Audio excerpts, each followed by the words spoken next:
Hi friends! Today we're going to do a Halloween home tour.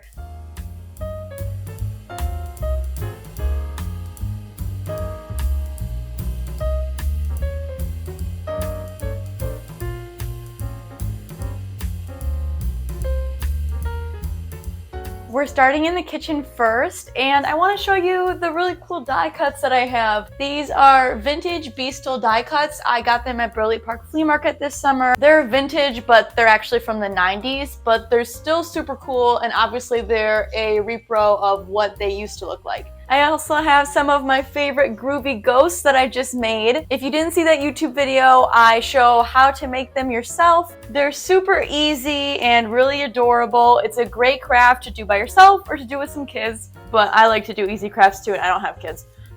I have this framed vampire art, and I actually just made that myself. It's a frame that I got at a thrift store, and then I got this image off of Google and I just printed it. I actually went to the library because I don't have a color printer, and I printed a bunch of Halloween prints off there at the library. I think it costs like 25 cents to print a page of colored paper, and I love how this looks, and I put it in front of my bread box. These three die cuts I bought individually. They don't belong together. I bought them all at flea markets over the years. Generally Allegan Flea Market is where I find a lot of them. I normally pay like $2 to $5 per die cut. And I really love this one because it has some 3D creepy witch hair. And I have some more groovy ghosts over there, and then of course a little mini jack-o'-lantern blow mold, which I have all over the house. I have them everywhere. They spark so much joy for me, and my Oma and Opa actually used to have them at their house for Halloween, and so I have a lot of nostalgia for them. So whenever I find them at thrift stores for 25 cents, I have to buy them. Okay, let's move on to the dining room. All right, so for my dining room, I have this fall hutch, which if you watch my YouTube channel already, you saw me decorate this entire hutch.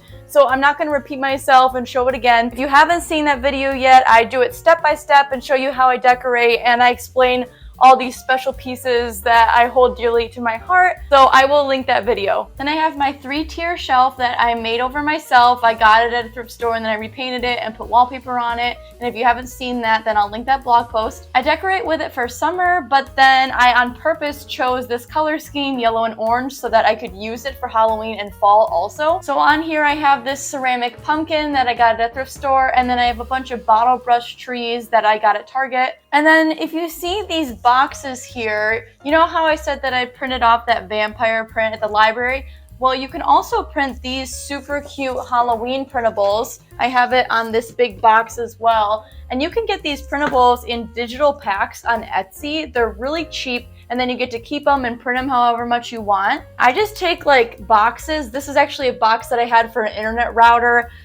These are, you can see right here, this is a mini pecan pie, and so is this one, and I just wrapped it with yellow wrapping paper, and then I tape on those little advertisements, and it's instant vintage decor, which is awesome, especially since vintage Halloween stuff can be really expensive. So I will link those Etsy printables if you would like to make some yourself. Besides that, I have some vintage noisemakers on here, which are very collectible, and actually I left the price tag on this one so that I could remember how much I spent. I only paid $5 for this one, which is a really good deal. And then I just have this cute little bat pumpkin, and I got that on clearance at Meijer. I think I paid like $2 for it like 10 years ago, and I absolutely love it. And even though it's not vintage, I decorate with whatever I like. And here's my favorite part of my dining room. It's my big wall, and then also over here I have my little witch hats hanging up. So I normally have aprons hanging up on these little wood hangers. I have 2 on that side as well, but I like to change it up for Halloween and put witch hats on there, and then I also do something different for Christmas. If you'd like to see how I decorate my dining room and my kitchen for summer, I will link that video. So then over here, I used my Flower Power suitcases here, and it has kind of like a campy vibe, which I really like. And I also love to decorate with apples in the fall, so I have some apple cider jugs, and then I also have some apple tins. Then I normally have hankies on this display in the summer, but I don't have any Halloween hankies, but I do have some Halloween bandanas, so I put these 2 in here. And then I got this trick-or-treat cookie cutter box, and I actually found this at a thrift store, believe it or not. I haven't actually used them yet. I have other Halloween cookie cutters that aren't vintage. I don't know, sometimes I worry about like if there's lead or something in here, so I'd rather just use new ones, but I'm gonna keep this and I love decorating with it. And then up here is a shelf that I upcycled before. It was completely wood, and then these back panels are cardboard, and I wrapped them with a vintage sheet. And I made a decision to always decorate with yellow seasonally because I think it works well with Halloween and Christmas.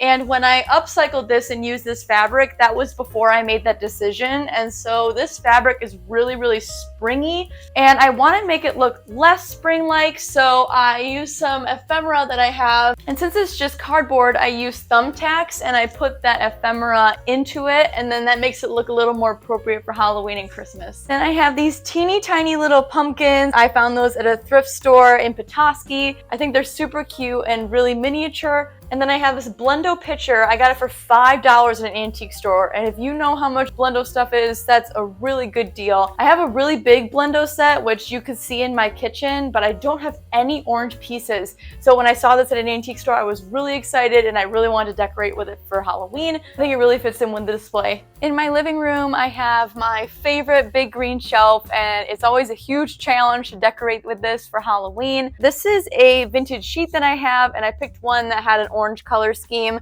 And then I just have a spring-loaded curtain rod here, and then I just throw the vintage sheet over and it works great. This kind of looks completely random, like they're totally random objects, but I do have some collections in here. For instance, I have a bunch of Gothic novels that I thrifted, and then I also have a collection of antique clocks. I also have a bunch of vintage girly candles, and I always love those. They're so adorable. I love the little figurines. Some more examples of those printed digital things that I did, I also put them on these. This is a vintage Planters peanut cheese puff container, and then this one is a coffee tin, and then I just take those digital things and I tape them on the side. And then finally, I wanted to add a special touch to my shelf this year, and I cut out some cardstock bats, and then I folded the wings so that they would be a little more 3D, and then I had them all going up diagonally so that it looks like they're flying away. And then of course I have my die-cut jointed skeleton, and I talked all about that in my video about valuable Halloween items, and if you haven't seen that video about rare Halloween collectibles, I will link that.